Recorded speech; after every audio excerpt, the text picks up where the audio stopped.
tarifs sur système.io. Alors on va voir ça. Donc là, il faut déjà sur une page de paiement. Et là, je veux créer un tarif. Alors, il y a deux solutions. C'est soit déjà des tarifs existants. Et là, je veux créer un nouveau tarif. C'est ça qu'on va voir. Donc déjà, il faut nommer son tarif. Donc là, c'est comme c'est indiqué, hein, c'est bien précisé, mentionné dans le tableau de bord. Donc c'est ce qui sera affiché dans votre tableau de bord Système.io. Et le nom du produit en dessous. Donc je sais pas, moi, par exemple, coaching, machin. Voilà, coaching, par exemple. Coaching. Ça, c'est ce qui va apparaître sur la page de vente, de paiement, pardon. Sur la page de paiement et dans le tableau de bord. Voilà, donc je sais pas, moi, si c'est une coaching 1 heure, je sais pas, vous mettez comme vous voulez. Voilà, coaching 1 heure. Voilà, par exemple. Alors là, description de la transaction mentionnée sur l'extrait de compte. Alors là, c'est sur le compte bancaire du client, c'est ce qui va apparaître. Et alors par contre, là, il y a une petite point d'interrogation. Donc voilà, donc là c'est bien expliqué. Hein. Lorsqu'un client effectue un achat auprès de vous, une brève description de cet achat apparaîtra sur le relevé bancaire en même temps que le débit. Les descripteurs d'instructions sont limités à 22 caractères, ne peuvent pas utiliser les caractères spéciaux et ne doivent pas, donc c'est supérieur des deux sens là, et ne doivent pas être constitués uniquement de chiffres. Donc faut faire un truc court. Donc je sais pas moi, par exemple coaching, je sais pas, coaching 1 heure, voilà, là ça rentre. Puis là je vais prendre juste mes initiales, c'est ce que je fais. Alors bon, ça c'est juste du niveau de la dénomination du produit, où là c'est que ça rentre le plus important, c'est là. Donc après il y a 3 types d'offres. Donc c'est paiement unique, c'est-à-dire la personne va payer une seule fois.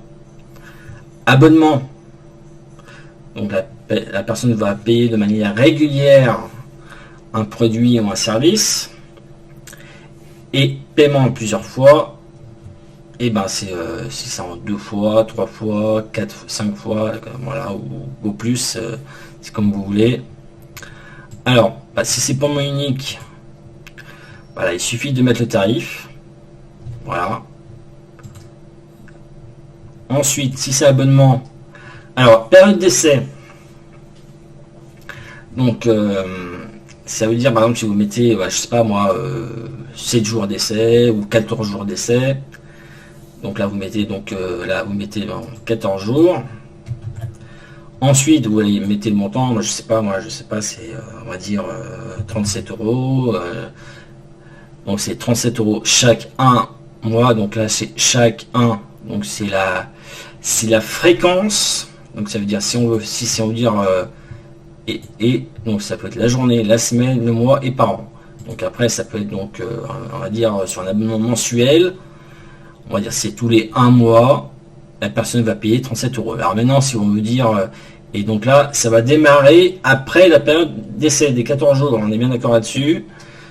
Voilà, donc c'est 14 jours d'essai. Ensuite, la personne va commencer à être débitée et c'est à partir de là que ça va commencer.